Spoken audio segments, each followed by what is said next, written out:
નમસ્કાર, આપ જોઈ રહ્યા છો ન્યૂઝ 18 ગુજરાતી. આપની સાથે હું છું પ્રીતિ તિવારી. આ વખતે ચોમાસું કે જે કેરળમાં અંદાજિત એની તારીખ હોય છે 1 જૂન, તેનાથી લેટ પહોંચ્યું, 4 જૂને પહોંચ્યું, પછી ધીરે ધીરે એને ગતિ પકડી અને ખૂબ જ સ્પીડમાં દક્ષિણ મહારાષ્ટ્ર સુધી પહોંચી ગયું હતું. પરંતુ ત્યાંથી હવે ચોમાસું આગળ વધવાનું નામ નથી લઈ રહ્યું. ગુજરાતના ખેડૂતોની તેના કારણે ચિંતા વધી છે, કારણ કે ચોમાસું હજુ પણ આગળ નથી વધી રહ્યું અને આગળ ક્યારે વધશે તેની અલગ અલગ તારીખો અલગ અલગ હવામાન નિષ્ણાતો આપી રહ્યા છે, પરંતુ ખરેખર કઈ તારીખે ચોમાસું પહોંચશે તેની કોઈ સ્પષ્ટ માહિતી નથી.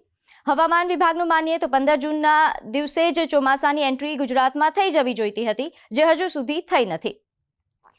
હાલની જે આ પરિસ્થિતિ છે, 1 જૂનથી 15 જૂન એટલે કે 15 દિવસના આ ગાળામાં દેશભરમાં સરેરાશ જેટલો વરસાદ થવો જોઈતો હતો, એના કરતાં આ વખતે વરસાદ ઓછો છે. સમગ્ર દેશની વાત કરીએ તો વરસાદના 33% વરસાદની ઘટ છે. આ સમયગાળા દરમિયાન સરેરાશ જેટલો વરસાદ થતો આવ્યો છે તેના કરતાં. ગુજરાતની પણ આપણે માહિતી મેળવીશું કે ગુજરાતમાં કેટલા વરસાદની ઘટ છે. પહેલાં આપણે એ વિગતવાર માહિતી આપી દઈએ તો સમગ્ર દેશમાં 35% વરસાદની ઘટ છે અને ગુજરાતની વાત કરીએ તો સમગ્ર ગુજરાતમાં સરેરાશ 82% વરસાદની ઘટ છે. તેમાં ખાસ આપણે ભારતમાં જોઈ રહ્યા છો કે જે સરેરાશ 35% છે ઉત્તર પ્રદેશમાં, કે જ્યાં અત્યારે ચોમાસું હજુ પહોંચ્યું નથી, પૂર્વોત્તર ભારતમાં પહોંચી ગયું છે, કેરળમાં પહોંચી ગયું છે, તમિલનાડુ પહોંચી ગયું છે, પરંતુ મહારાષ્ટ્રથી આગળ નથી વધી રહ્યું. એટલે આ તમામ જે રાજ્યો છે ત્યાં વરસાદની ઘટ છે, જે સરેરાશ વરસાદ અત્યાર સુધીમાં 15 દિવસના ગાળામાં થવો જોઈએ તેની ઘટ દેખાઈ રહી છે. તો હવે જાણીએ કે ગુજરાતમાં સરેરાશ વરસાદની જે ઘટ 82% છે, પરંતુ જિલ્લા પ્રમાણે કેટલી ઘટ વરસાદની જોવા મળી રહી છે.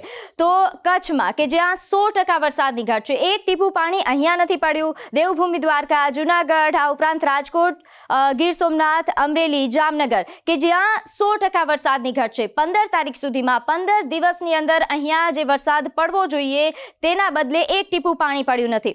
આ ઉપરાંત ગુજરાત રીઝનની જો આપણે વાત કરીએ, મધ્ય ગુજરાત, ઉત્તર ગુજરાત, દક્ષિણ ગુજરાતનો સમાવેશ થાય છે, તેમાં 75% વરસાદની ઘટ છે. ખાસ કરીને જોઈ શકાય છે અમદાવાદ કે જ્યાં 47% વરસાદની ઘટ, ખેડા 37%, ગાંધીનગર 52%, મહેસાણા કે જ્યાં 15 તારીખ સુધીમાં વરસાદની એન્ટ્રી થઈ જતી હોય છે, પરંતુ મહેસાણામાં પણ હવે 90% વરસાદની ઘટ જોવા મળી રહી છે. સાબરકાંઠામાં 84% વરસાદની ઘટ છે, અરવલ્લીમાં પણ 85% વરસાદની ઘટ છે, મહીસાગરમાં 64% વરસાદની ઘટ છે, પંચમહાલની વાત કરીએ અહીંયા પણ 83% વરસાદની ઘટ છે.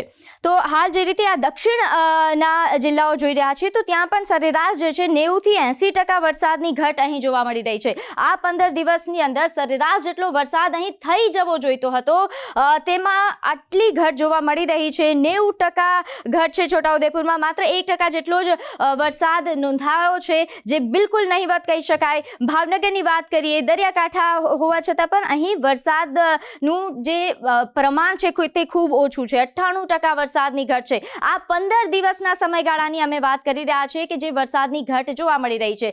સરેરાશ આના પહેલાના ચોમાસા પ્રમાણે વરસાદની શરૂઆત થઈ જતી હોય છે આપણે ત્યાં 15 જૂન સુધીમાં, પરંતુ હજુ એ થઈ નથી. અત્યાર સુધી ચોમાસાની એન્ટ્રી ગુજરાતમાં થઈ નથી. હવે આગળ થશે કે કેમ તેની ચિંતા પણ ખેડૂતોની વધી રહી છે, કારણ કે આ વખતે અલ નીનો, જેને ચોમાસાનું દુશ્મન કહેવામાં આવે છે, તેનો ખતરો મંડરાઈ રહ્યો છે. તો તેના કારણે એવું પણ અનુમાન લગાવવામાં આવી રહ્યું છે કે વરસાદ ઓછો થશે. તો શું એની અસર ગુજરાતમાં જોવા મળશે કે કેમ, તેવા ઘણા બધા સવાલો હાલ ખેડૂતોના મનમાં ઉઠી રહ્યા છે. ખેડૂતો ચિંતિત છે અને અલગ અલગ હવામાન નિષ્ણાતો અલગ અલગ તારીખો તો આપી રહ્યા છે, પરંતુ જ્યારે ખરેખર ચોમાસાની એન્ટ્રી થશે ત્યારે ખેડૂતોના જીવમાં જીવ પુરાશે કે વરસાદ જે છે તે આવ્યો છે. પરંતુ હાલ પૂરતું તો ખેડૂતો માટે ચિંતાના જ સમાચાર છે, કારણ કે અલ નીનોનો આ ખતરો એ ખૂબ જ માઠા સમાચાર લઈને આવી શકે છે.